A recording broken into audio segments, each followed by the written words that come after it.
You too.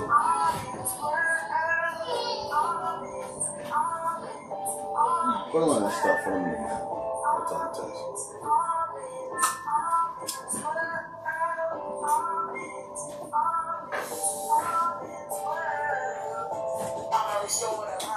So that the leg won't have to stay black. Great sacrifice comes with separation and out of the trust, so we not looking for reparation. Clarity equals transition when we left the black turn brains are so sinking. They're internally high. That underlying power 144,000 will rise. What a black race being the dead state, the black race being alive, and you know why? Cheer, cause we came home to the most high, yes, we came home to the most high. That's the black race of reality, we are here. Raising up our community, no fear. Solar power is flowing through the atmosphere. It's only right we resign and channel out of here. There's no helping the black race, they all fear. Marginalizing the beast in their forehead. There's no turning us back, we focus on now. Our only focus is on it, we will never bow. There's no taking this over, this is our pledge. Our only focus is on it, we are full-fledged. The right must never play games, power don't play. We focus on honest work, seeking the brighter day. We all give this power, we don't move back. The ones really alarming will never fade to black. With the elected as almond, you better recognize the next order of almond should rise.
All right. We're back. We're here again. We live again. Sorry for the delay. You know me. You know how this goes with High and Mighty Talks. You know, being that I have family, babies, wives. You know, y'all know how I do. You know, sometimes we gotta get our little circus together because the babies is running rampant and whatnot. You know, they being babies. You might hear them in the background. Trust me, they're not around me while I'm smoking. They're in the back, where the children belong. Don't smoke in front of your children. Try not to, especially not cigarettes. So I'm gonna touch on a bunch of topics today. It's been a minute since I've been back. I've been really busy.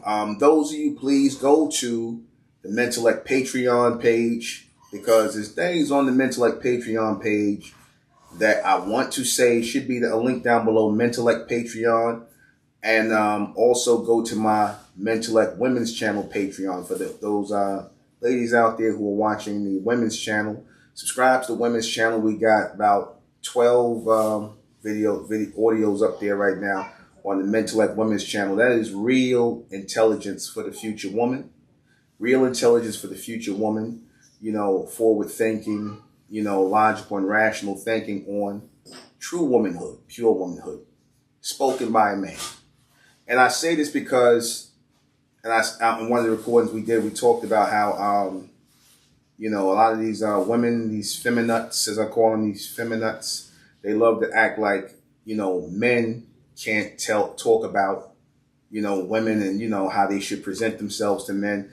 And again, this is unbiased. I said in one of the recordings that it's, you know, it's kind of hard to, you know, ask women for their, you know, their honest take on women, because they will tend to, you know, be a little more biased toward a woman's perspective as opposed to looking at it objectively.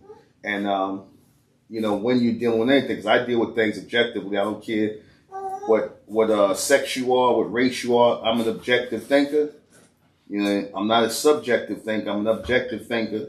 You know, and you know, I'm very much objective. I don't like to take sides on anything. Everything is about logic and rationale. From the time I started with MENTELLECT, the radio broadcast, and my classes, and everything I've done and raised in a community that's based on nothing but logical and rational thinking. You know, Republic of MENTELLECT, and now the Republic of America. Also join the Republic of America for those people, you know, for all bronze people. I don't like to say black people, because to me, black is played out.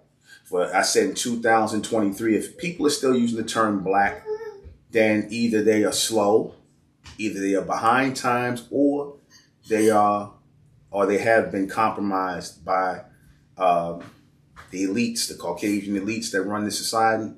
Because we're not black people. We are American indigenous people, indigenous American people. We're not black people, okay? That is a terminology that was given to us by the U.S. government to classify us as the indigenous people here. Remember I said black equals indigenous, white equals immigrant. And all the government, being that it's an immigrant government that's here, the United States government, being that it's an immigrant government that was founded by immigrants, because they like to get away from the reality that this government was founded by immigrants, and that the flag that they call the United States flag or the American flag is really, again, I say it's a United States flag. It's an immigrant flag. It is an immigrant flag. Why? Because the people who planted this flag here are not indigenous to this country. They're not indigenous to this country, so they really have no right to call this the United States flag an American flag. And again, that's no shade on the United States government, but let's just be real. The United States government is an immigrant government that was planted here in the Americas. It was not set up by the American indigenous people, so therefore it's not really an American government. It's a U.S. government that is occupying America. So we get that straight. Before we start, in the name of Amen, by the power of Amen, Amen we trust, and Amen we thank, and Amen we continue forward forever. Now tonight, I'm speaking about so-called Africans, right? That's the topic tonight. One second. Let me get this up and right.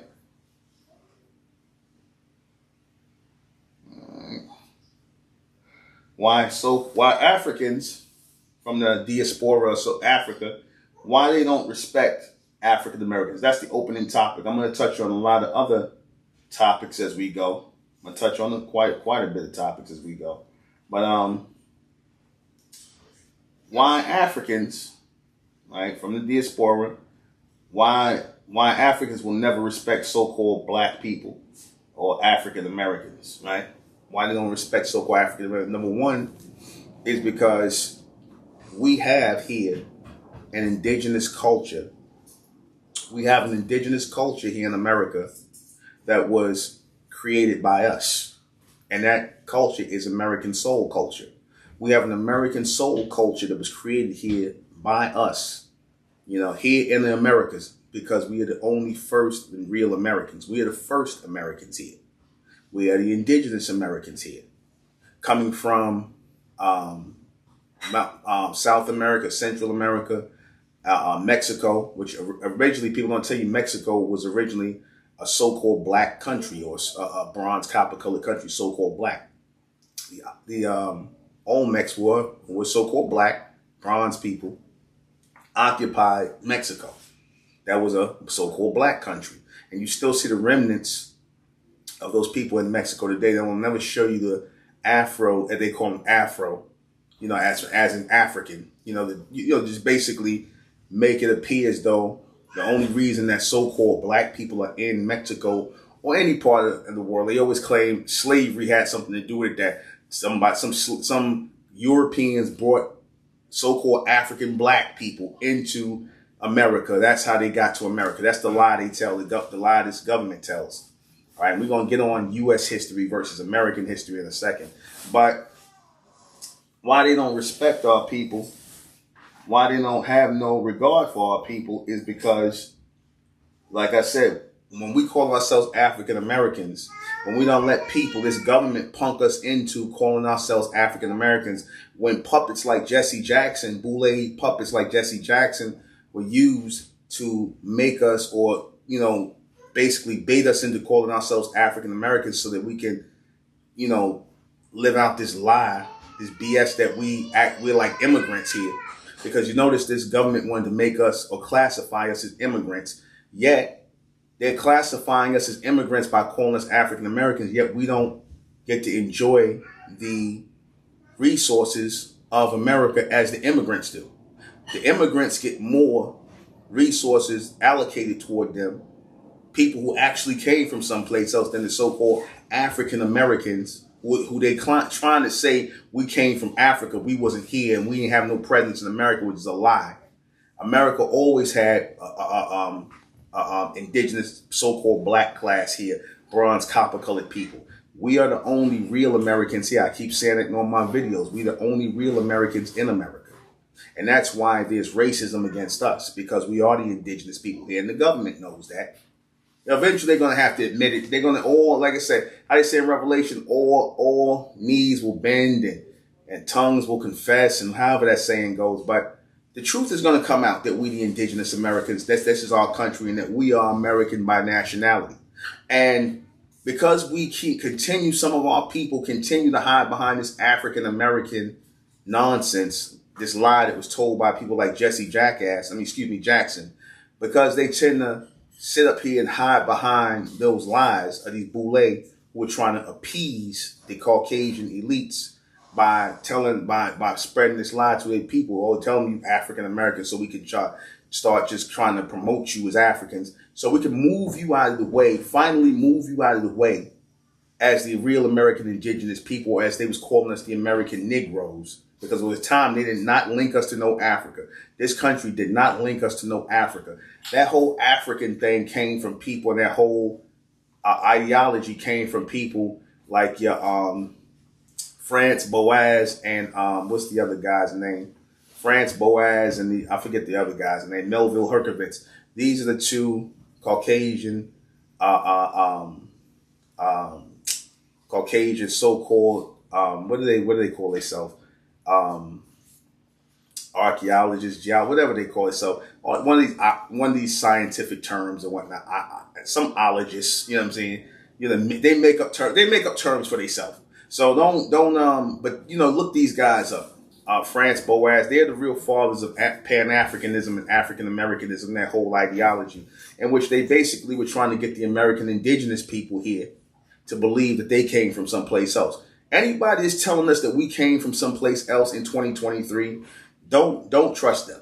Any book or any nonsense that comes out where people are saying that we so-called black Americans, aka American indigenous, the real American Indians, anything that's saying we come from somebody else, anybody saying that, they got an agenda. Okay, because either they're ignorant, willfully ignorant, unknowingly ignorant, or they just got an agenda, and they like the whole idea that we came from someplace else, and as they teach you that we come from someplace else, of course, these Europeans are trying to step in that place and fill our spot. So of course they like the idea of teaching that we come from someplace else, because they're sliding their way in as time is going on. They trying to slide themselves into that slot of American Indians, or so-called Native Americans, which again, Native Americans and American Indians are totally different. The natives are the people that came after the indigenous people were the first people here. And again, Native and indigenous are not synonymous with each other. They're not. We are the aboriginal people here of America who did not come from Africa or no place else. We are indigenous here. The oldest skull you look this up, the oldest skull found here in America is the oldest living person. The oldest skull found here in America was that of a so-called black woman. They thought it was going to be an Asian or Mongolian, because that's where a lot of that's where those people come from. The people who call themselves Native Americans, they have Mongolian backgrounds, and they are descendants of the Mongolians who crossed the Bering Straits running from Genghis Khan. And they ran into America, where they met our people here, the real American Indians. That history must be told, no matter who don't like it, no matter who got comfortable with calling themselves Indian and jacking our heritage and our thing. They want to ignore the real American indigenous Indians here. Man, the hell with them. They don't have to acknowledge us. It's enough that we acknowledge ourselves, and we got the history plus state history to back us up. So when we sit up here and let people call us African American, that's a slap in the face to our American indigenous ancestors.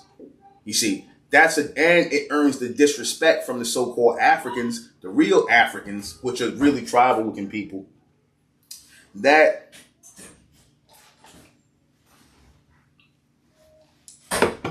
gets the disrespect, because everything that we've accomplished here in this country, our music that we created, the inventions, everything, the societies we built here that they built over, the Europeans built over, everything that we built here everything we've done here gets to get credited to so-called Africans, a whole nother society and civilization that has nothing to do with us. We have nothing to do with Africa. My family's not African.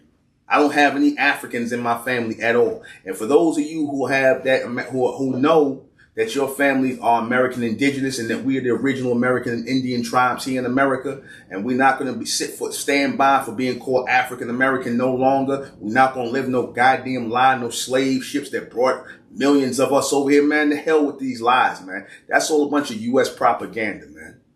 The hell with them lies. We should not have to live no lies to make other people feel comfortable. The hell with their comfortability. It's time we knew who we are, because we've been the ones suffering here in America. The reason why people have been suffering here in North America, which is our home, our country, the American indigenous people, the people who occupied South America, Central America, Mexico, North America, the islands, all of that, Cuba, all of that is our country. This is our continent. South and North America belongs to so-called black people. South and North America. Because we are the indigenous people of these lands. And we need to let our children know this, and let our history, American history, stand up and speak for us. Like I said, the Africans don't have no respect for us, because we've given everything that we have created and contributed to the world over to them by calling ourselves African American. I don't like that. I don't like handing out, just scattering our accomplishments over to everybody, like how they trying to scatter our accomplishments over to other races of people or other nationalities, like the Latinos, which a lot of them are white. A lot of these guys are just white. The white Latinos, they sitting up here trying to take credit for hip hop. Again, shout out to Tariq Nasheed for his Microphone Check movie that's coming out. Shout out to him. At least he's setting the record straight on the hip hop thing. A lot of the records need to be set straight. The biggest record that needs to be set straight on is who the real American Indians are, who the real American indigenous people are. That's us. We don't give a damn if it got lost in translation. And again, There's always been plenty of American indigenous tribes and heritage, so-called black tribes and things here that have nothing to do with the Mongolians who call themselves Native Americans. There's always been black Indian tribes, so-called black Indian tribes. I'm just using black, so you know what I'm saying. Just that's the language of the day. Or the bronze indigenous tribes here. There's always been plenty of bronze indigenous tribes here and whatnot. My mother's people, my father's people from Georgia. Like I said, if your people come from places like Virginia, Georgia, North Carolina, South Carolina, Florida, all over New York, all over the place. If your family comes from there, then 9 times out of 10, and their history go back to the 9 times out of 10, you belong to whatever indigenous tribe that was there. Like I said, Denzel Washington, I bet you his family's from the Washita tribe. Denzel Washington. Look up your family from the Washita tribe. You ain't no African, man. Denzel Washington's American Indian, man. He's American Indian. Look up your tribe, then get the Washington. The Washita, it was a amalgamation of the name Washita and Wessington, which George Washington put together because he was trying to take from the indigenous people because he was a foreigner. George Washington was a foreigner, an English foreigner. His family was settlers here in America. So that proves that he is by nationality English. He is not American. I don't care if you was here, if your family came from someplace else, and you've been here for generations, it don't matter. Your nationality doesn't change by you moving to another continent. Shit, our nationality, when y'all kept saying we was African, you never allowed us to take the African off of our name, even though we're not African. You kept going with, oh, well, y'all came from Africa, even though if you go with the story, we've been here for hundreds and hundreds of years. So how come the African ain't dropped off of our name, but the European, which never was attached to y'all name, never stuck to y'all? Y'all just get to be Americans, white Americans. Y'all don't have to be European Americans, which is really the right thing to call you all, or whatever country you come from. Whether you are Irish American, like how y'all used to do. Irish American, German American, French American. Then y'all decide to say the hell with where you came from. Now y'all just American. That's not right. That's not right when you got an American indigenous people that's still here in the America, the real authentic Americans, us, so-called black people. So we need to stop calling ourselves African Americans because, again, what that does is it gives credence to a lie, number one. And number two, it empowers these people to sit up here and look down on us, the Africans, to look down on us, as if we culture vultures by calling ourselves African. And let's just be for real. The word African comes from the Caucasians. It comes from the Greeks. So, however, the word American does not come from Amerigo Vespucci. It is a Mayan word, which means the wind or something like the strong wind or something. The word Americas, I forget how they pronounced it. That's from the Mayan language. So the word America has more of a close connection to us than the word African, which is a Greek word. And I'm going to get into the connection between the black Greek fraternities and Pan-Africanism in a minute. Because y'all need to know why you see a lot of these so-called black Greek fraternities who are heavily connected to Pan-Africanism. But I'm going to get on that in a second.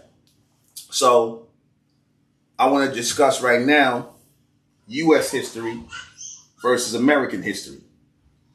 American history was recorded by the Europeans, specifically the British, about from the 1400s to about the 1700s.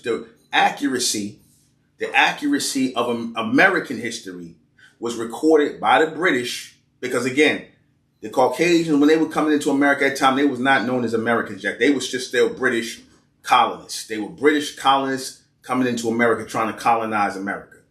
They were British colonists. And the Europeans that colonized this country should not be called American. And their flag should not be called American. It should be called just what it is, a United States flag, a United Colony flag, not an American flag, because those people are not indigenous to America. That would be the same thing as me going to, like I said, Germany, France, or Italy, and saying, okay, these people are here already. So what I'm going to do is I'm going to plant my flag here and call it a German flag. I can't do that. Because number one, my nationality says I can't do that. My people originally come from someplace else. Wherever your people come from, that's where you are. That's what you are by nationality. So all these people trying to forget where they came from, these Europeans, these Asians, and everybody else calling themselves American. Again, you are misleading the people. You are deceiving the people. And you are lying to the real American indigenous people. But it's fine if y'all want to call yourselves American immigrants, that's fine. But make sure you attach the immigrant to it, because the American indigenous people are still here. You're calling them African Americans. You're calling them Negroes. You're calling them niggas. You know, the people that you hate. And that's the real reason why you hate these people, because they are the American indigenous people. And that hate is nothing but jealousy, man. It's nothing but jealousy. So, U.S. history came about in the 1800s, and that's basically where the truth stopped being told. Because, like I said, the Europeans and the British and all them used to tell the truth about how the real American Indians look. Just go. There's an excellent book out. Go look up this book. It's called 18 White Men Who Admit That There Were Black People in America, so-called Black people in America. Indigenous black people in America. There was 18 or 19 people. I think that book is in my bag. 18 or 19, well, I think it's 18 white people. Now, these are all European historians who were over here at the time in the 1500s and the 1600s. And they were basically, dialogue, basically journaling, Basically, they were journaling their exploits here in America, the early Americas, and the people that they met in places like California, which is now California, San Francisco, all over the place. They're, basically telling the type of people they met here, the so-called the Indians who were here in America. They were talking about how they look, and they describing so-called black people. Broad noses, dark skin, like the Negroes, thick lips, but they said they had straight hair. Let me address the straight hair thing. A lot of our people, we have wavy hair. It's not hard to make our hair, based on certain things. It's not hard to have a straight look to our hair. A lot of our people already got wavy hair. Very, very rarely you're going to come across a lot of our people whose hair is that unmanageable or that thick. A lot of our people got wavy to curly hair. Some a little thicker, but you had indigenous people with thick hair, and you had them with afros and braids and wavy hair. So again, it's not hard to, make that hair stretch out straight like that. Some of them people got mixed in with the Mongoloid Asians that were over here, but a lot of our people were unmixed indigenous people. There were a lot of unmixed indigenous tribes here, who got afros, who got braids. Hell, they show you the Indians, and they always show you the Indians with braids, and whatnot. The braids come from us. That comes from the American indigenous people, because these people don't even have the type of hair that you could braid, because a lot of their hair is so straight, the braids come right out. So hair braiding came from us. Afros, braids, all that wavy hair, that's all American indigenous hairstyles. Afros, braids, waves are American indigenous hairstyles. They're not African. They are not connected to Africa. Our hairlines, the way our hairlines is, that's American indigenous hairline, man. I don't like the term black at all, because that's a government term. That is a U.S. government term. Just like white is a U.S. government term. That has nothing to do with who we are genetically or anything. And for people to get you to believe otherwise, you can't trust those people.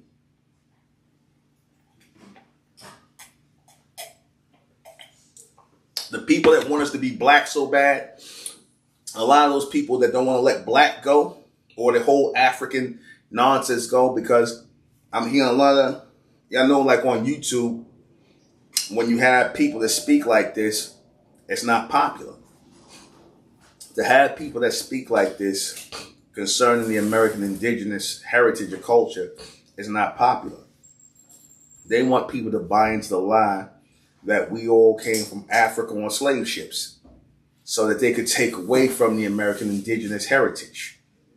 So that they could take away from our American indigenous heritage. So they want us to buy into that lie that we come from Africa. We need to put an end to that. A lot of our people are waking up to the fact that we are the American indigenous people, that we are the real American Indians. We're waking up to that, because it's time to wake up to that. We're in the time of revelation. Everything is being revealed right now. I know people are like, "Well, you bringing out the Bible." Well, you can't deny the revelation. Everything in Revelation is taking place. You see, so You know, for those people who want to say, you know. So U.S. history came about in the 1800s when the European government that came here, they started to settle here and they started to feel themselves in America. The Europeans started settling here in America. They started calling themselves American. They had slavery going. They had the upper hand, right? So they started feeling comfortable. So they said, oh, since we done displaced these people, we done pushed them off their land with the Indian Removal Act. And by the way, the Indian Removal Act was the removal of our people from the land, not the Mongoloid Native Americans. Not the Mongoloid Native Americans. They didn't even believe in owning land. The eviction of millions of American Indians from their territories to give to Europeans was the eviction of our people, the real American indigenous people, and the people that fought back and lost and, were put into slavery. That's how slavery really started. Slavery started while the indigenous people who was fighting back and trying to keep their land, they got defeated. They got conquered, and the Caucasian, the Europeans that came and took their land, started to enslave these people. That's what slavery really started. Didn't start from them taking no Africans off no slave ships. You see why they pushed that lie is because it makes the United States government look less criminal. It makes them look less criminal than what they were for allowing this to take place, for allowing people to be carted off. The lie is, we came from Africa. Oh, this is the lies of U.S. history. We came from Africa. Black people came from Africa on slave ships as cargo, and that some African tribal leaders, we was fighting against the African tribal leaders was fighting against each other, and the ones who lost, they was the ones that was put on slave ships and taken over into America by Europeans. Now that's the lie they tell. That's U.S. history. Now prior to that 1700s and back, before the 1800s, before they starting to lie, going back to 1700s and going back to the 1400s and things like that, that's when they told the truth. That was more American history, because you see, there was no United States yet. So what you had was a series of European explorers chronicling their time here in America, talking about it was honest. It wasn't no white, it wasn't no white thing, no white thing established yet here in America. There were no white people established in America. Okay. Keep in mind that term white is a government term. Okay. Just like black. So there was no white because there was no government here. So there was no white class of people established here. So when the European explorers were coming over here and chronicling what they saw, the people they saw here, they basically just told how the people looked. They didn't make up stuff. They didn't lie. They didn't, none of the cap. They just basically told how everybody looked, the people they came across and who they saw.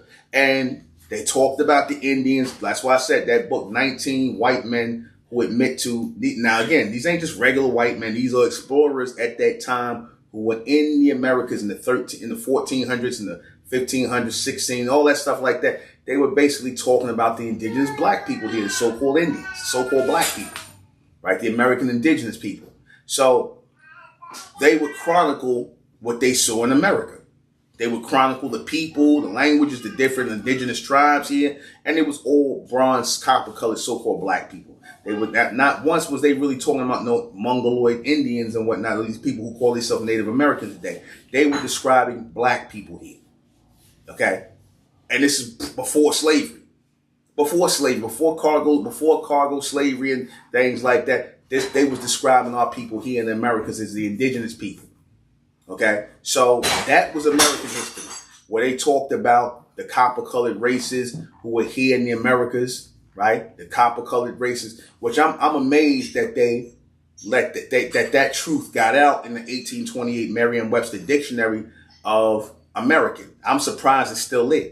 So y'all better take pictures of that. You better hold on to that meaning, because in another year, once they see that our people got caught knowing, because they didn't think our people would catch on to the copper-colored races. Because, we think we black. That's the whole programming. That's the whole governmental programming. We black people, right? We supposed to believe our skin is black, right? And that, we got black skin and they got white skin. No. Those are classifications. Those are nothing but governmental classifications to let you know who are the indigenous people and who are the immigrants. the white people, anybody classified as white is immigrant, meaning you came from someplace else. If you're classified as black, that means you're indigenous. Now you got the Africans, the dark Africans, with the really thick hair. A lot of them people are classified as white. They're not classified as black because black is a specific term for people here in the Americas, the indigenous people, and it was meant to be an insult to them. It was. That's why you notice when, like a lot of old people back in the old people in the 40s and the 50s and the 60s, going back to the 40s and 30s and whatnot, when they were trying to associate black with our people, they didn't like being called black.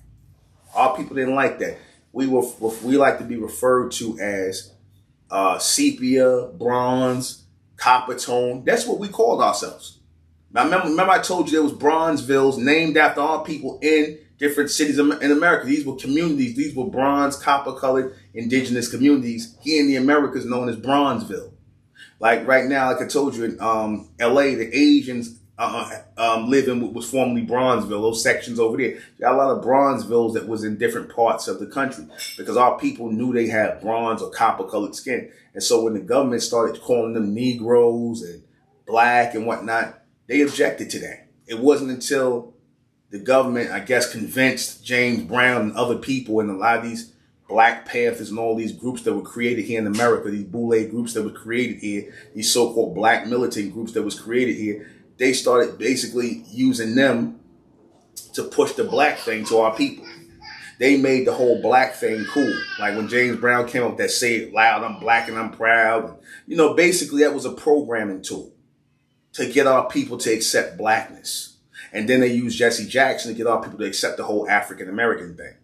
You got a lot of our people who how do you say they skin folk, but they ain't kin folk. They here to serve the beast, man. They here to lie to our people. But the lies are coming to an end today. And again, it still continues to this day. Watch out for people. I told you, watch out for people who are still referring to us as black people. And they're not saying so-called black people. They're supposed to be saying so-called black people to let our people know that black is not who we are. You see, just like white is not who they are. That's just terms that were forced on them by a corporation, by the U.S. corporation. Okay? So, Americans, they started whitewashing American history, and that's when it became United States history or U.S. history. It became that. That's when basically they started lying and talking. They didn't because American history is supposed to encompass all of Mesoamerica. If we're talking about history on the continent of America, that's why I said this is not American history that you're hearing, because if they're not talking about the Mesoamerican people, the Mayans, the Aztec, the Inca, you know, the people that were here establishing civilizations in America, the indigenous people before the Europeans came into America, before the Caucasians came here from Europe, the people that were here establishing civilizations and societies and communities, that is supposed to be talked about and covered in American history, because that happened in America, and these are the real American people. So why is that not discussed in modern day American history? Why? Because this is not American history that you're learning. You're learning about U.S. history, which is what the European government put out to you of just basically George Washington and the founding fathers, and you know, and the battle for independence and the War of 1812. You know, basically their history. They wanted U.S. history to be the history of this land. Meaning when the Caucasians came here and set up their government, set up their colonies, which became a government. That's what they want you to study in school. U.S. civics and all this other stuff, and U.S. history, or they try to call American history, U.S. history. Again, the real history is American history. The fake history is U.S. history.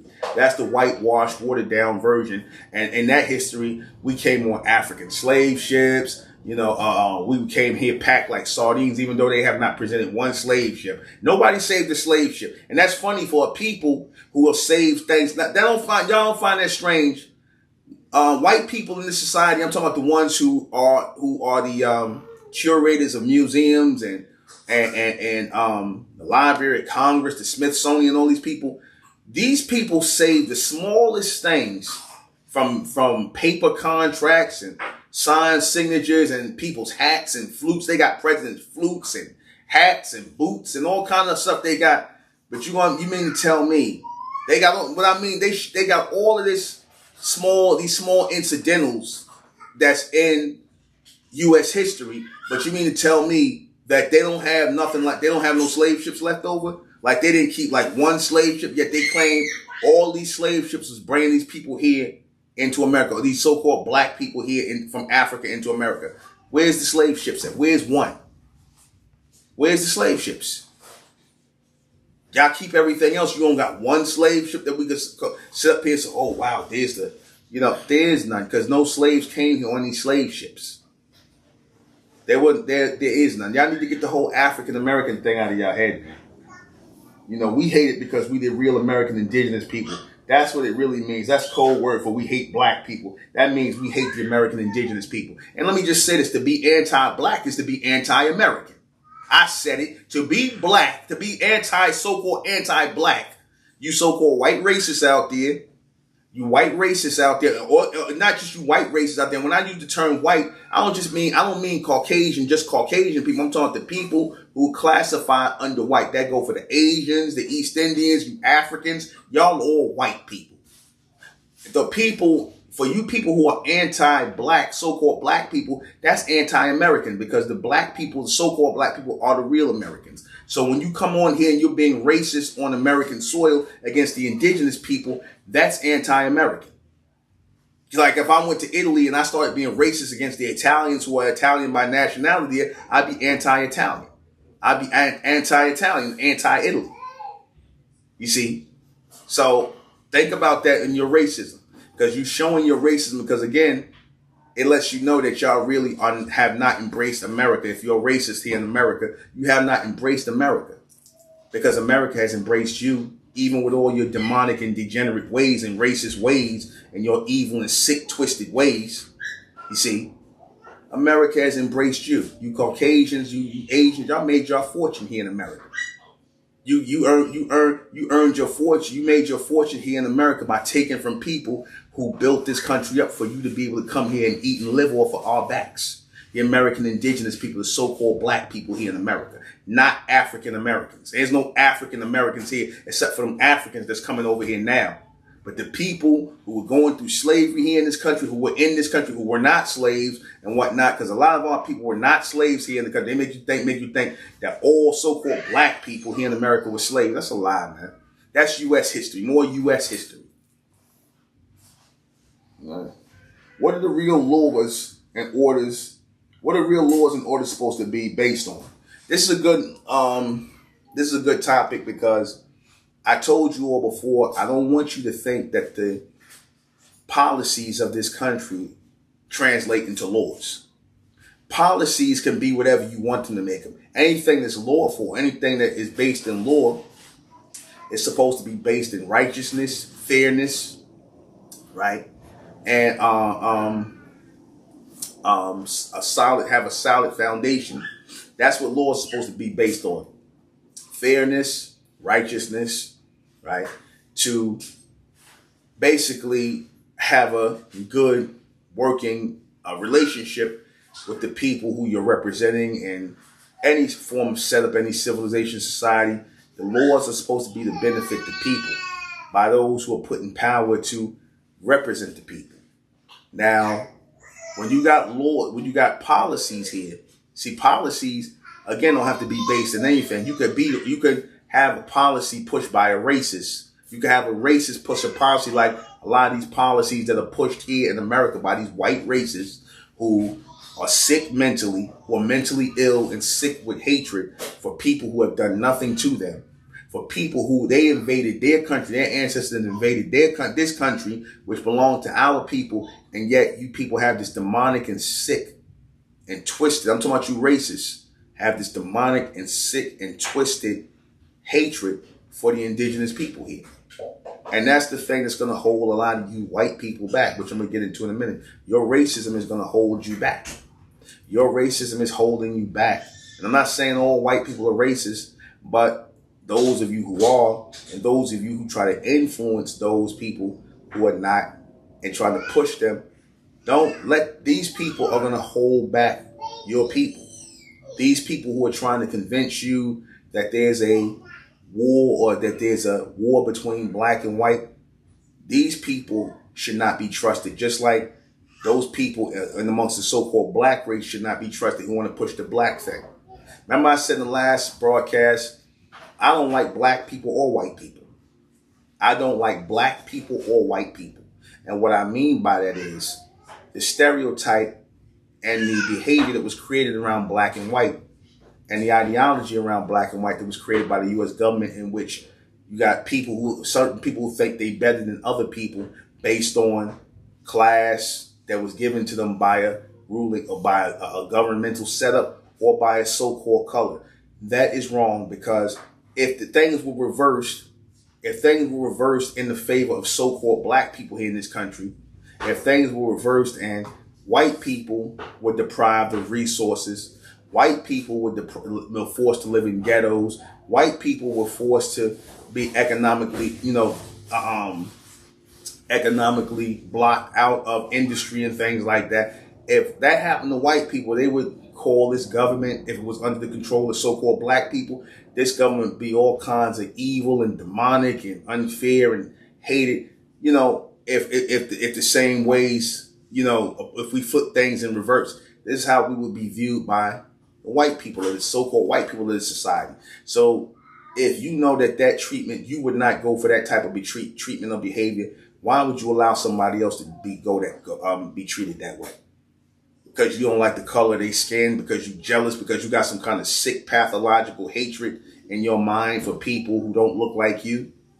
You need to have your head examined. And again, those people who are walking around here, because let me tell you something, life is just hard enough to live as it is. And these bodies and these vessels that will someday be laid to rest, people have a lot of stress in their life. I don't care what color you are, what gender you are. People have a lot of stress in their life just living. People, you happy if you got good health these days. All the things are expensive. People just want to live in peace. That's all. And in life, people just basically want peace. And the people that don't want peace, I don't care what color they are. I don't care if they black, white, anything else. Those people need to be separated from society. The people who are wearing uniforms and with badges and sworn up whole so-called laws, which are really policies, those people don't need to be, those people don't need to have no type of position of anything. Those people need to be separated from society. You see, because they live to cause chaos in society. And the fact that you hold these people up, the fact that you rejoice over people being shot and killed and whatnot, because you don't like them for some weird reason, you need to have your head examined. You people that think like this, because I think about my beautiful children, my babies. I don't want to leave them in the world or leave a world behind. When I finally leave here, I don't want to leave a world behind where my children have to grow up feeling like they less than, being told they're black and that they descendants came from some damn African slave ship. I teach my babies all the time, you are indigenous here to America. I'm going to teach my babies the truth that y'all Americans, my little American princesses. And that's what all so-called black people should be doing with their children who are born here, who got family, who got bloodline here. Stop teaching your children this African American and black nonsense. Let the truth reign supreme right now. All right. So real laws and orders are supposed to be based on righteousness and the betterment of the people. These policies that the government put up are not. Because nobody should be allowed to be attacked by police officers or deprived of any resources if we all paying taxes here. If we all, like I'm a big taxpayer, we all paying taxes here. If we all contributing to society, if we all have a place in here where we taking care of these things, then no one should be denied this. She got your phone. Yeah. So, next topic we're moving on to. Right.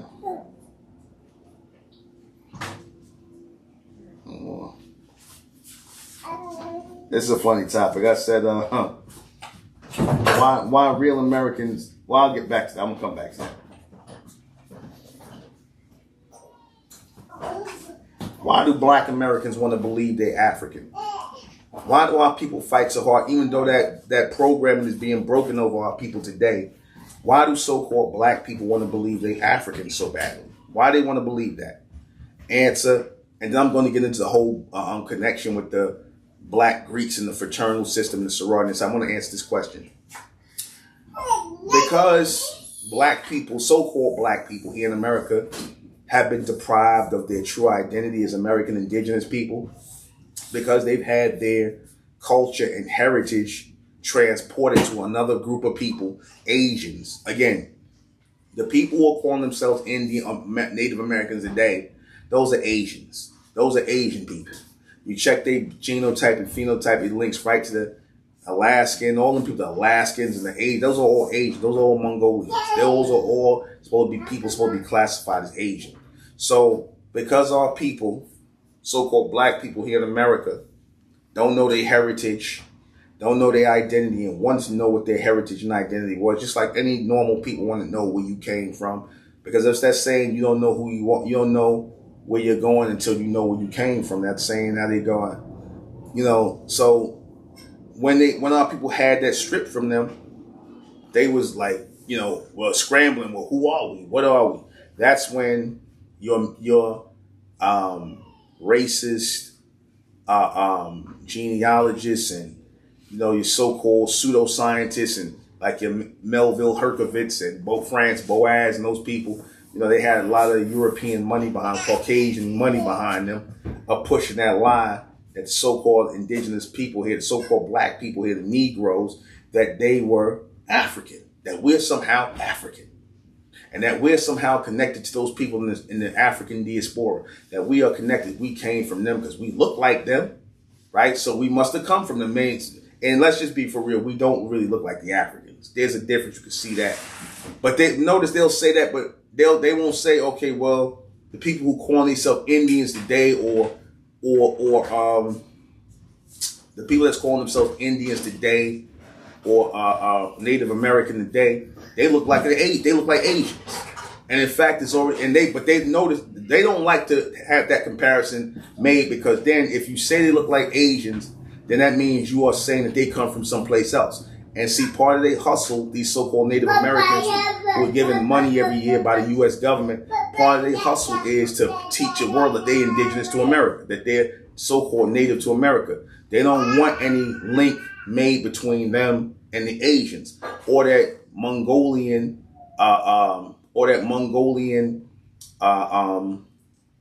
exodus they made running from Genghis Khan, where they came into the Americas, and where they found our people at.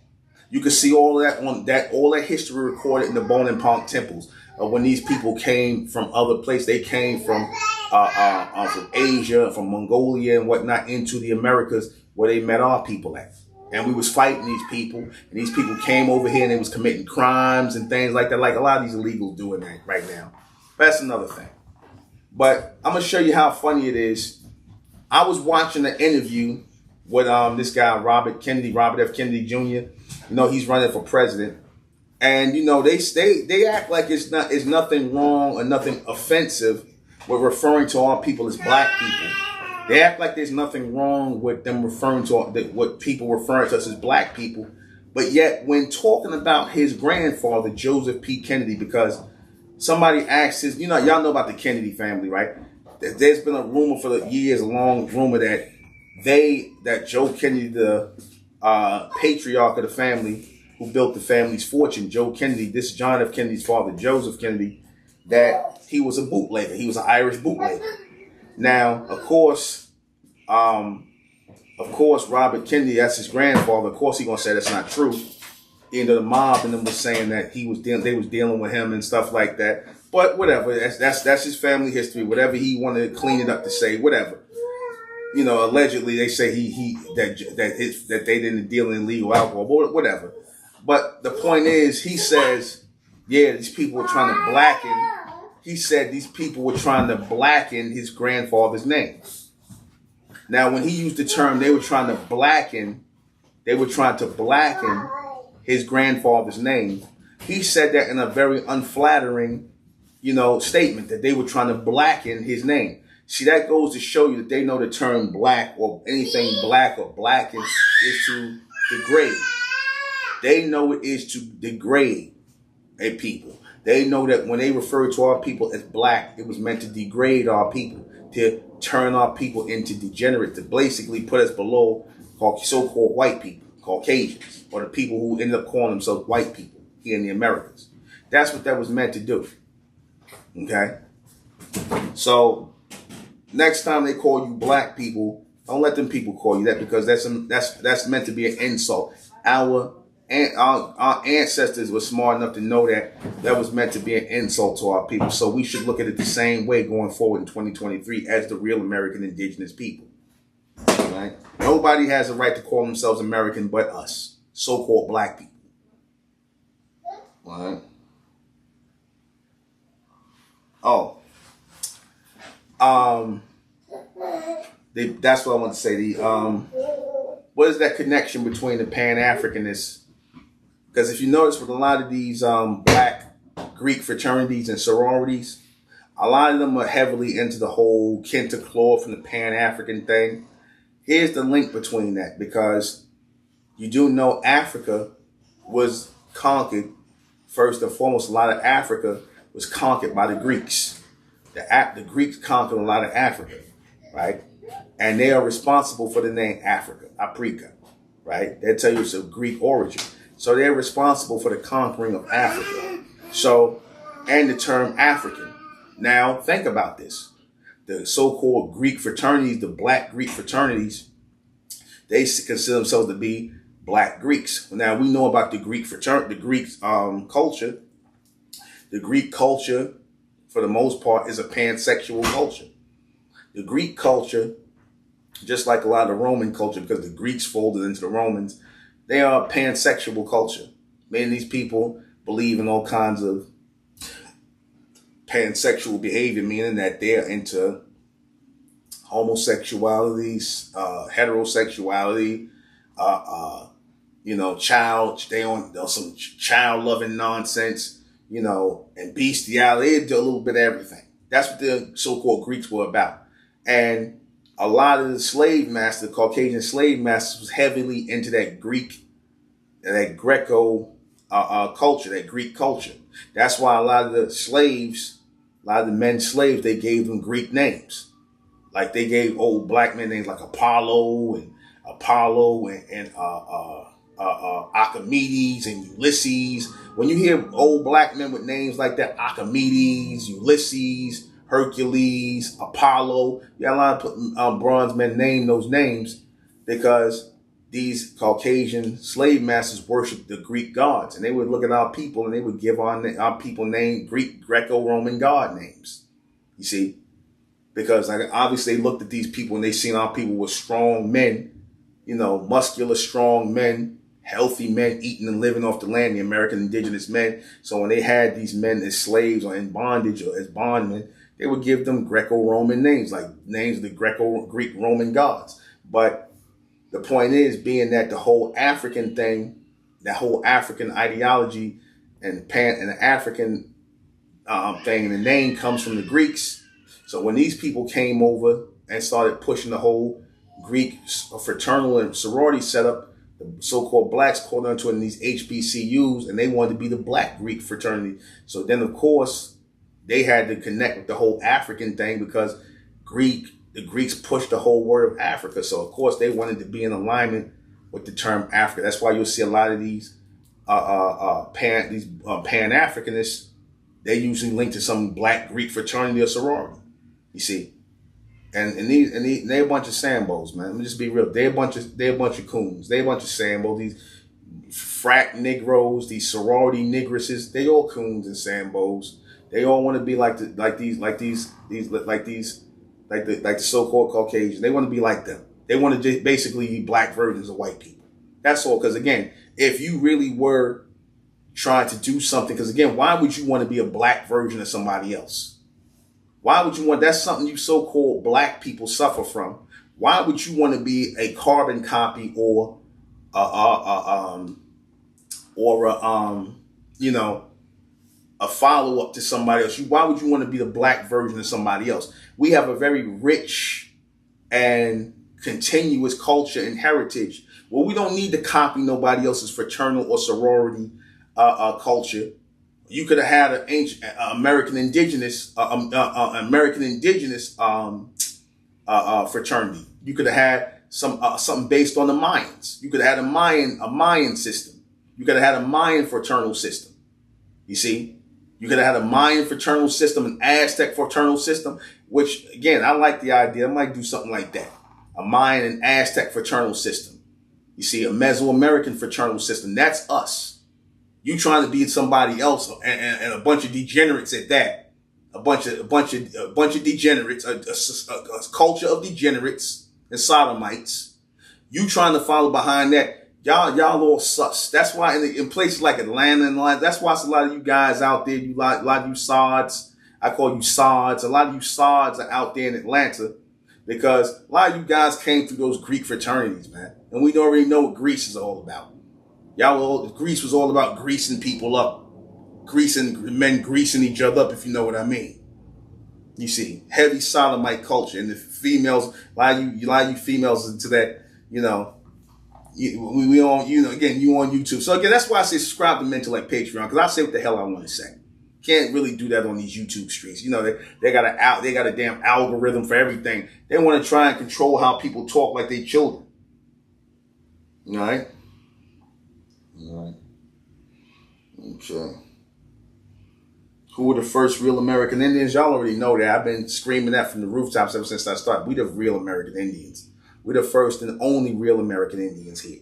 And again, I told you, I know it's gonna piss off a lot of the people. I don't expect my YouTube channel to be that big or that popular. But for those of you who want to hear the real truth, come over to here, because again, we're not gonna sugarcoat it here. And I'm gonna recommend, because again, I already know. See, when you don't get any real hits to your platform and stuff like that, and they watch your stuff and they don't like what you're saying and whatnot, they're not going to disprove it, but they don't like it. So again, this is not freedom of speech on YouTube. Trust me, it's not.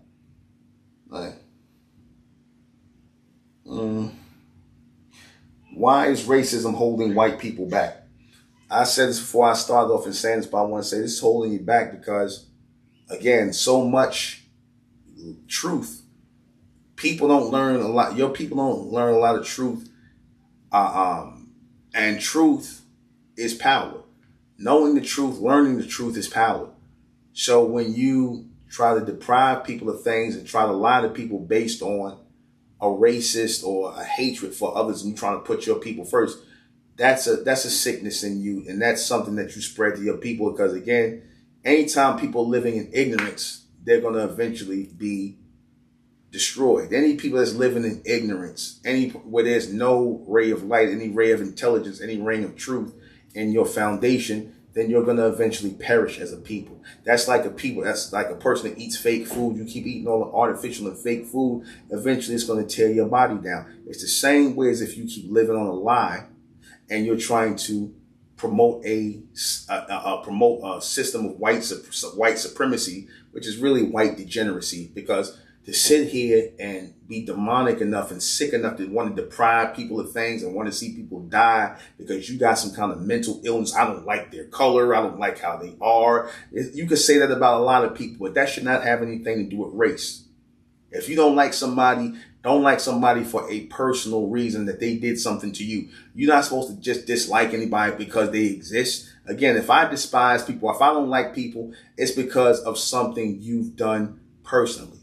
Not because of what your color is. I don't dislike white people because they're white or black people because they're black. I dislike people because they do despicable things in the name of black or whiteness or whatever you're doing in the name of. That's why I don't like black and white. I like bright and light as a replacement. Why I say bright and light? Because I say our people as so-called black people, or as I call ourselves, the intelligent ones of our people, bright people, we should always exude brightness and illumination and power in our knowledge of who we are, our knowledge of us.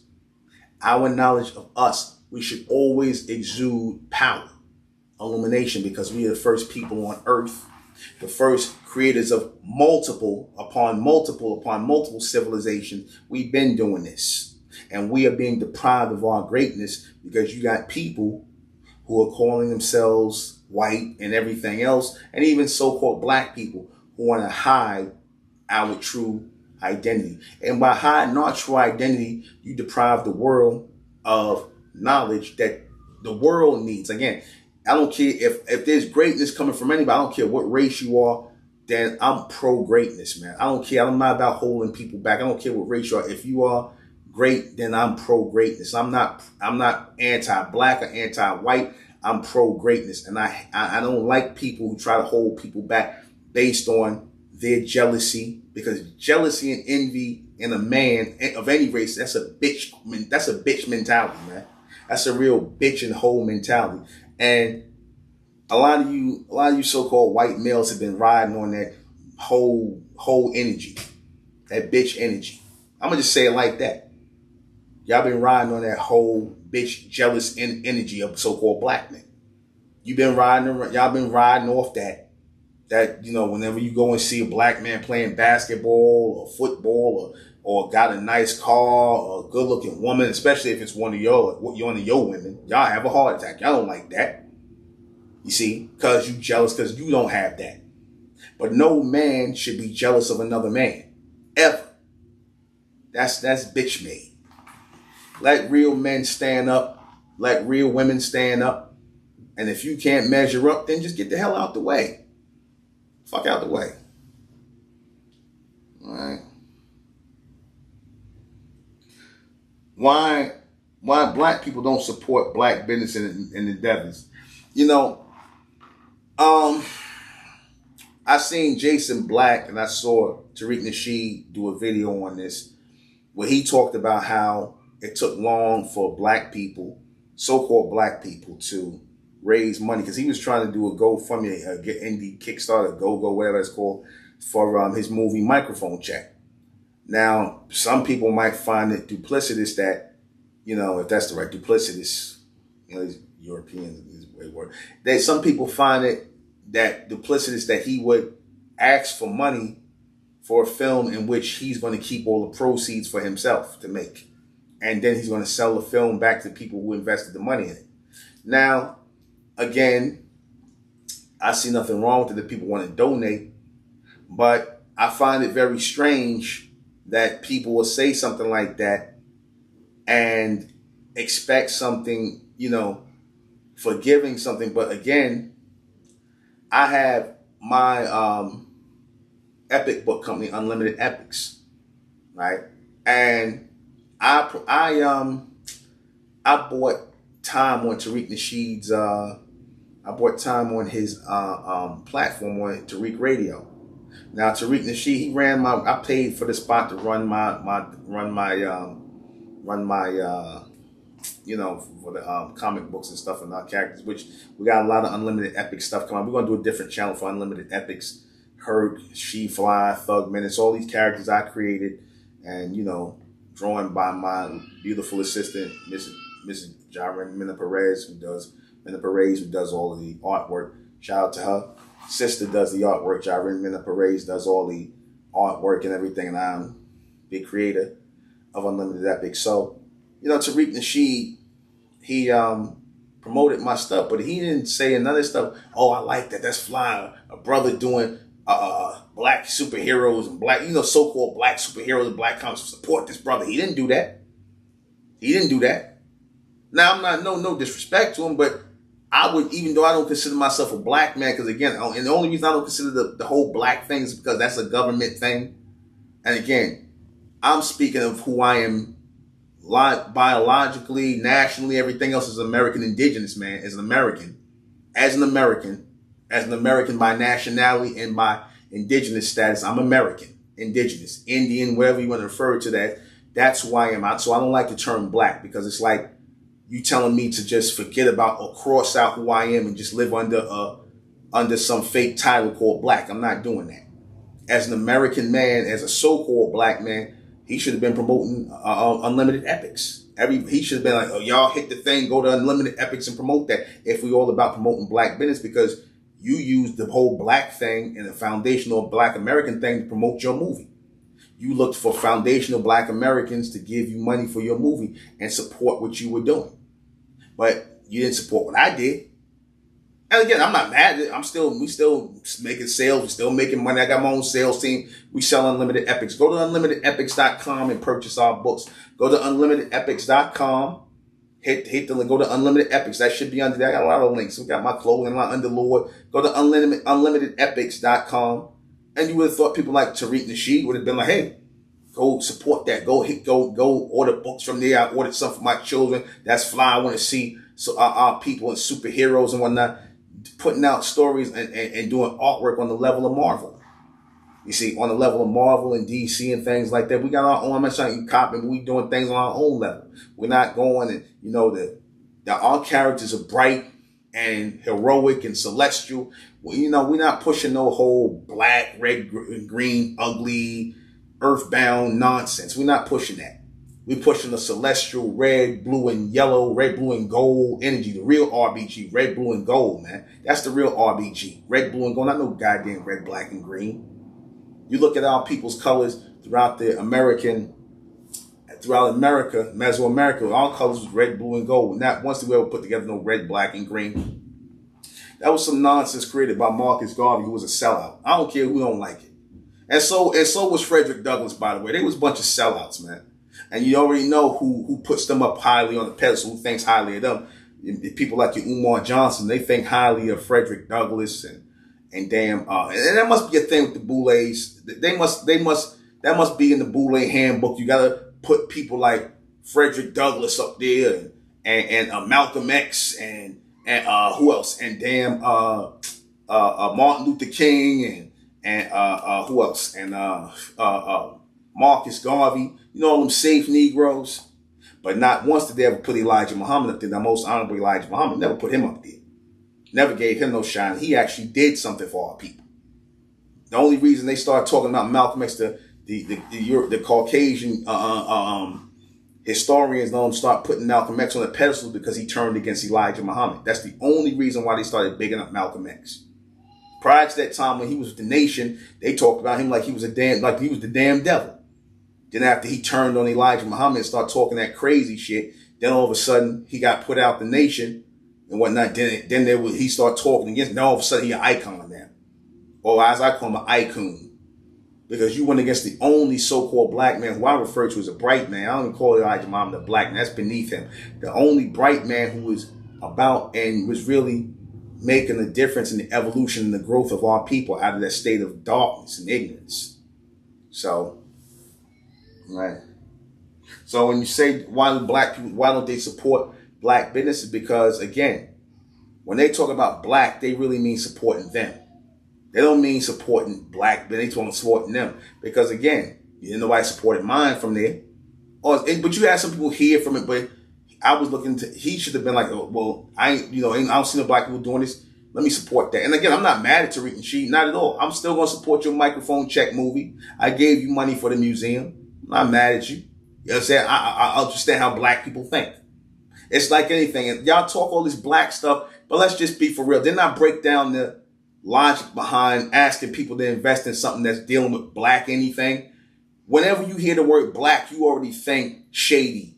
You already think dishonest or shady or some underhanded stuff. Whenever you say like when you tell me I'm gonna get something off the black market, I'm gonna get something on black anything associated with black, you're gonna associate with bootleg or some kind of scam hustle. So now when you're telling me to support black business as opposed to just supporting American business, which sounds a lot more better because we are the real Americans. When you should be saying support American business. You see, bronze American business as bronze men. Yeah, I like to be referred to as a bronze man because I am a bronze man. I'm not a black man. So when you say support bronze indigenous business or bronze American business, that's what we should be saying instead of black anything. Because we don't trust nothing black. Hell, I don't trust nothing black. I don't trust nothing black. Anything black sound like a scam to me. And that's what let's not front. That's in the minds of anybody that's dealing with anything. You come to some guy telling you, yeah, my brother support black business. The first thing you're thinking, you're like, oh, this nigga running a scam. Or here come a hustle. And you right in thinking that. That's why people don't support so-called quote-unquote black business. People want good quality at the end of the day. They don't want nobody to say, hey, brother, yeah, support my business, my brother, and all that, my brother shit. Nobody wants to hear that. People want good product. People want fair prices, good prices, and whatnot, good price. That's what most consumers want. They're going to support you if you do that. Not if you come on this year, support black businesses. That's like you asking for a handout, man. Let the quality speak for itself. And if we're going to build a brotherhood or a sisterhood based on anything, let it be based in Americanism, on who we are as Americans. The hell with that black shit, man. It's ridiculous. All right. Why are American indigenous people doing bad financially in America? Why are our people, so-called black people, American indigenous people, doing bad in America? It's simple. Because black people, so-called black people, they spend their money as individuals. If you took all of the economy of so-called, you don't even need all of the economy of so-called black people. If you took a small percentage of the economy of black people here in America and you pulled it all together to do something, look, a good example of that, look at the Honorable Elijah Muhammad, the Nation of Islam. At the height, the Nation of Islam might have had over 100,000 members, right? Maybe 70 to 80,000 members in being rough. But that's, again, to organize that many people, even in the hundreds of thousands, a small percentage as opposed to millions upon millions upon millions of so-called black people here in America. And let's just be for real here. Black people are not a minority in America. Black people are not a minority in America. That's a damn lie. Because again, how is this people who's supposed to amount to a small percentage of Americans, like how you say 12 or 13%, right? Which means they're supposed to be so insignificant. So my question is this: if black people are so insignificant in America, why the hell do you care if they vote Democrat or Republican or at all? Why do you care? Why do you care if black people stay home from the polls and don't vote for Joe Biden? What do you care for if so-called black people are so insignificant? Why do you care about what they want? Why are you trying to hunt them down and displace them and lock the men up in jail and come up with all these things for people who are supposed to be so insignificant? People who are outnumbered, as you say, and that are minority. Y'all don't notice they don't even use that term minority no more. Because we're not the minority. We're not. We're not. And the government always knew that the indigenous people here, they always looked at the indigenous people here as a threat in the society. The European Caucasian government that calls itself the United States has always looked at the so-called American indigenous people, the so-called black people, as a threat here. You see, and they know we indigenous to America. They know we not African. They know that. And these Boule Sambos know that too, man. They know that too.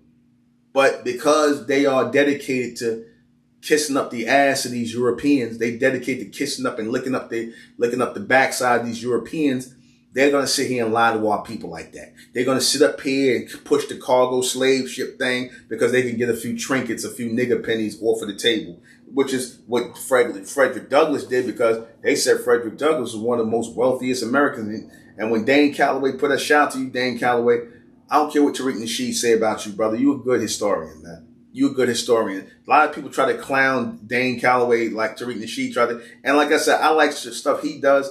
But him trying to clown Dane Calloway, who's the only real who's a one real reputable historian who actually did the work, and you trying to clown the dude because he don't fit with the narrative of the black stuff and the FBA stuff, the story y'all want to tell, which is a lie, that black shit or that African nonsense.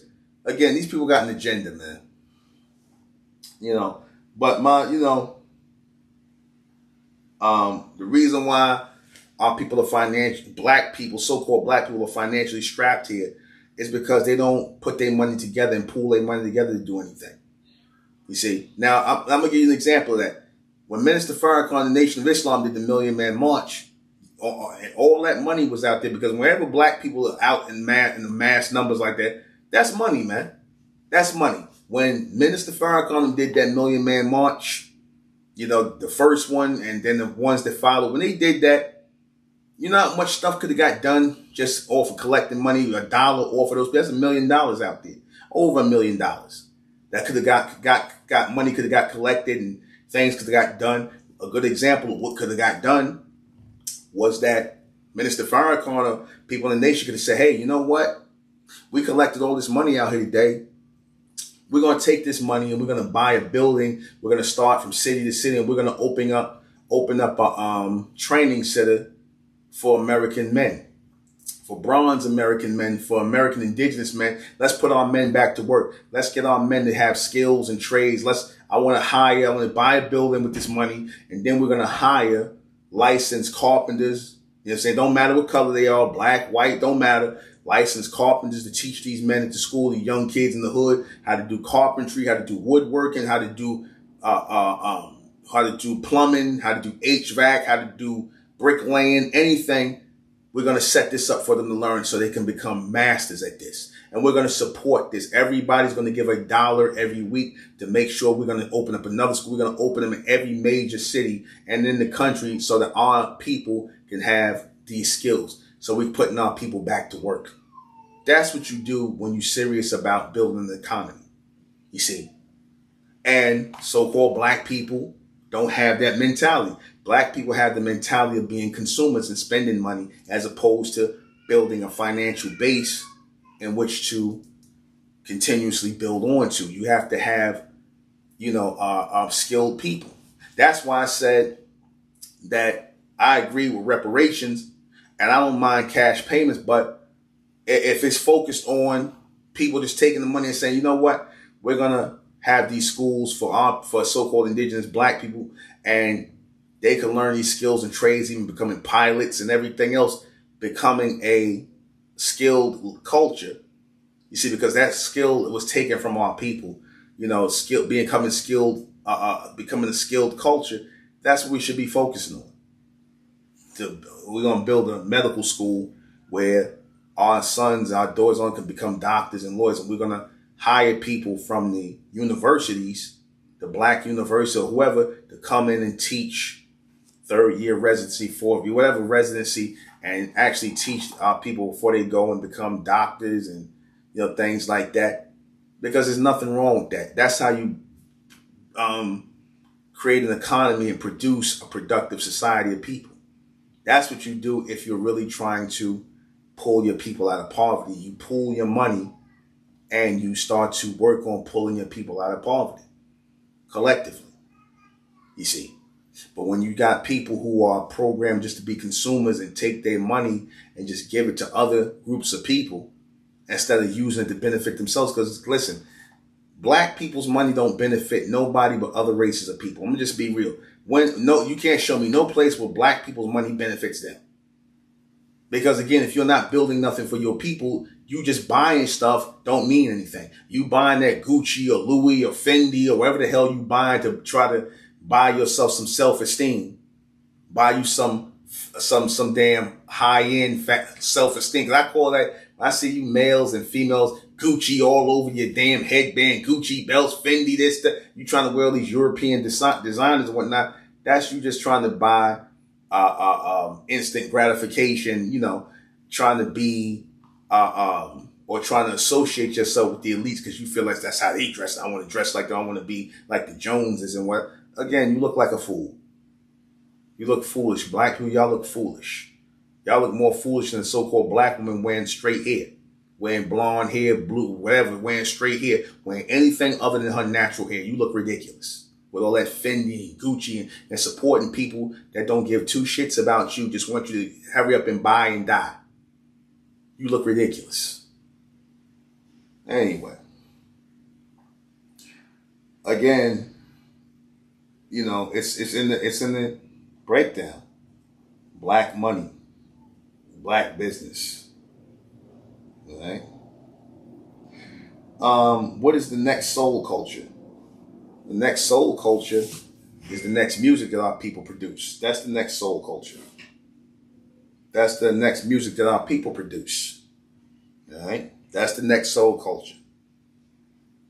So, again, if we are trying to develop ourselves as a people and talking about our culture, we have a marvelous culture in what we produce. All right. We have a marvelous culture in what we produce, music and everything. So keep that in mind in our culture. we are that next soul culture. Back to Fat Joe. While I'm thinking about why is Fat Joe hosting the BET Awards again? That more colonization of our things. I had a question: why is he? Man, if y'all don't cancel BET, if people keep watching and supporting BET, don't speak out against this and the colonization of your so-called hip hop music, our so-called hip hop music by people like Fat Joe, who's not a black man, who is a white Latino, who is not a black man, who is a culture vulture. He is officially, Fat Joe has officially been labeled a culture vulture because he's not a so-called black man. And you so-called black men who know that our people, the indigenous Americans, created hip hop, and not just hip hop, jazz, blues, R&B, soul, rock and roll, rock music, ragtime, all that's our music. Basically, all American music genre of any good sound was created by our people. All real American music comes from our people. Our music is the soul of America. Okay, that's it. Our music, and they got to count Motown as part of that music genre too. Motown had its own sound. So again, we have to start that going forward as the next soul culture. We're going to produce another kind of music, and it's going to become popular. Watch. But Fat Joe hosting the BET Awards, that's enough to get BET canceled, and they should just go ahead and call it Latino entertainment television. Don't call it black entertainment. Call it Latino entertainment. Let the Latinos have BET.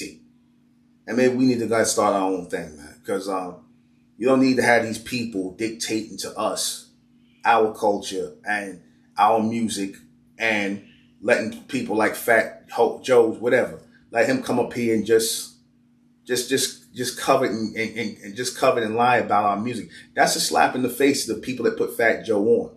People like King's Son, people like the 45 Kings. A lot of them, Fat Joe rode the coattails of black rappers, and he talking this shit now. Where was all the Latino rappers for Fat Joe to look up to? Since hip hop is 50-50, why didn't no Latinos put him on? Why didn't no Latinos put him on? Why didn't he bootstrap off some Latinos? Why he had to bootstrap off of black rappers? Huh? If it's 50-50, then he should be able to go to the other 50 side of it, right? And he should have been able to ask them for beats, ask them to write him rhymes, ask them to put him on. No, he went to black people, and this is how he repays you. This is how he repays the so-called people who put him onto the culture. He's an outsider. Fat Joe is no different than Eminem, okay? Who they calling the rap god. And I'm going to just say this. A lot of you guys that's out here that's calling Eminem a rap god, y'all know goddamn well nobody listen to Eminem music. That's nothing but Elvis Presley all over again. You know, that's nothing but Elvis. But in other words, you like our music. You just don't like the fact that we singing it. Well, Big Mama Thornton and them came out, and Otis Blackwell, they was singing that You Ain't Nothing But a Hound Dog. And listen to Big Mama Thornton's version, what she came out with way before Elvis Presley. Listening to her version, it sounds more soulful and more popping and more upbeat than his dead ass copying, where he trying to basically sitting up here copying the so-called black man, Otis Blackwell. So how you gonna call him the king of anything, and he's copying another person? Your people are sick and twisted, man. The father of rock and roll is Little Richard, man. That's the father of rock and roll. And I gotta put, Chuck Berry up there and Ike Turner. Big Mama Thornton, those are the architects of rock and roll, which is a term that our people use, rock and roll, just like Rolling Stone, which these people steal out phrases, our American indigenous phrases, these foreigners, these Europeans steal our American indigenous phrases and our style and our swag, and they try to be us. And they jealous when they see us being us, because they want to be us. That's really what it's all about. That's really what racism is about. Y'all don't like yourselves, so you want to be us. Because if you really liked yourselves, then you shouldn't be focusing on other people, you know what I'm saying, and trying to harm other people just for living. That's a sign of a people that don't like themselves. Sick people who should be regarded as mentally ill. Racist people should be regarded as mentally ill. Let me see. Well, we already touched on who created black and white people. That's a government term. The government created black and white people. That terminology, nobody's born black or white. That's a government term. That's for indigenous and immigrants. Those are not even real terms. So again, when you're saying white supremacy, you're really saying immigrant supremacy over indigenous supremacy. And we already know anything that's like saying natural energy over artificial energy, or artificial energy over natural. The natural people are the indigenous people. The artificial people are the immigrants, the implants. Those are not the real people of the land. And we always want to deal with the realness, just like we want the real soul music, we want the real R&B, we want the real jazz, we want the real ragtime, we want the real stuff. You know, the stuff y'all really like, but y'all hate to say y'all like it because it's our music. But so you want to put an Eminem up there. And like I said, no disrespect to Eminem. He can rap, he can rhyme, but I'm going to be honest with you. I done heard white boys who sound better than Eminem. One in particular who got a nice flow, Little Vic.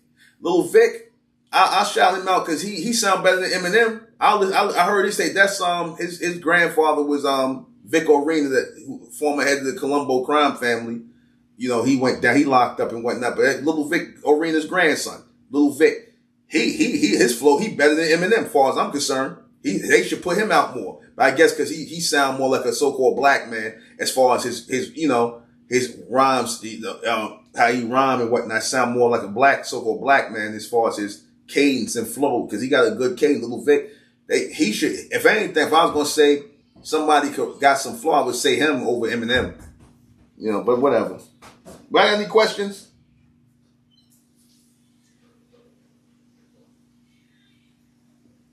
Is the beast creating another criminal class of people in America? Yeah.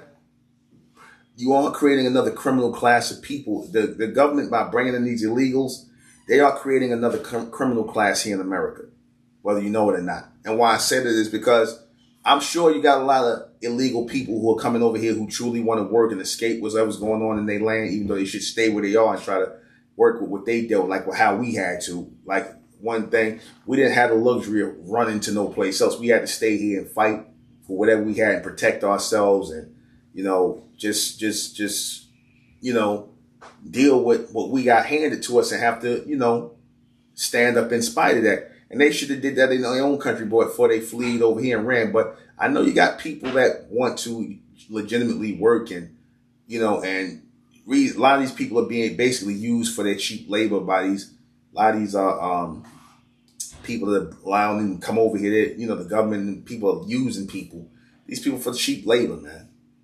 They're using these people for cheap labor.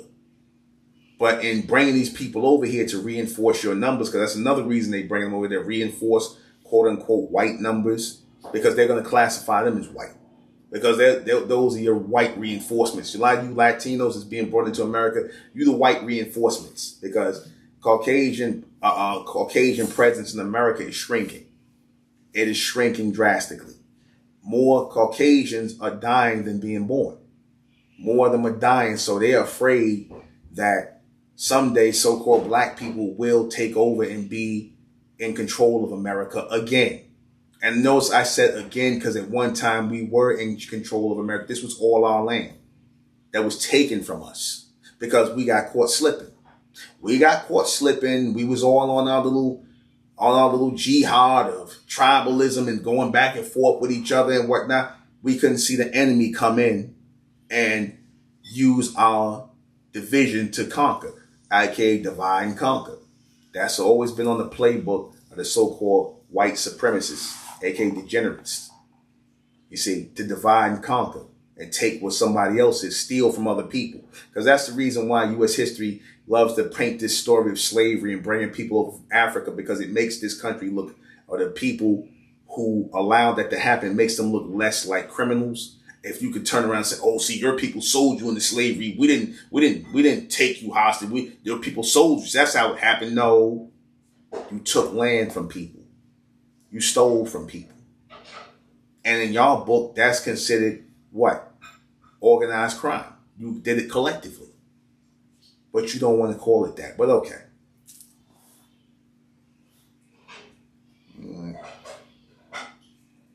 Because a lot of these people who are coming here, a lot of these people are coming here into this country and they have no skill. A lot of these people who are they bringing over here, You don't know if they're running from something in their country. And a lot of crime is going to be linked to these people. Because a lot of these women are coming over here, they selling themselves, you know, prostituting themselves. A lot of the guys are committing all kind of criminal acts, robbing and stealing, drug dealing. So this is what they're letting in here just to, you know, boost their numbers. They're letting in criminals. You see, the same way, and again, this ain't no shot at the whole Italian group of people, but let's just be for real. A lot of them people that came over here from Italy, they was already in some form of mafia or some form of organized crime over there in Italy, and they just transported that over here. I mean, let's tell the truth. I'm not saying all, but a good percentage of them were involved in organized crime. And then when they got over here, they started, you know, building that organized crime network, and they started doing what? They started becoming parasites first on their own people. They started extorting their own people, you know, robbing their own people, committing crime or running drugs and numbers amongst their own people. And then eventually they spread that out. You see, and that's what happens when you import a bunch of people who are not coming here for no reason, who have no real skill, and they come here and what they're going to do, they're going to resort to committing crime. They're going to like how a certain group of the Italians did, a certain group of the Asians did, a certain group of the Irish did, a certain group of the European Jews did. They came over, they started committing crime, because when you put people in impoverished conditions, you just letting people just come over here, they don't have no skills, no training, no nothing. They ain't trying to work. They're going to start committing crime, man. You see, and that's what's going to happen with a lot of these illegals that's going to come over here. Watch. You're going to have a lot of problems with them in the future. The law enforcement here is going to have a lot of problems with them. Right? Let me see if I touched everything. I want to make sure I touched everything before I go. Let me see.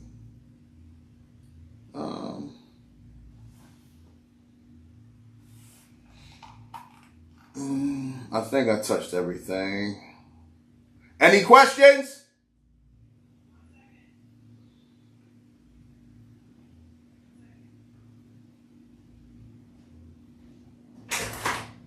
While I'm waiting for my lovely wife to tell me what your questions are, I'm just scrolling through, make sure I touched on my topic before I wrap it up.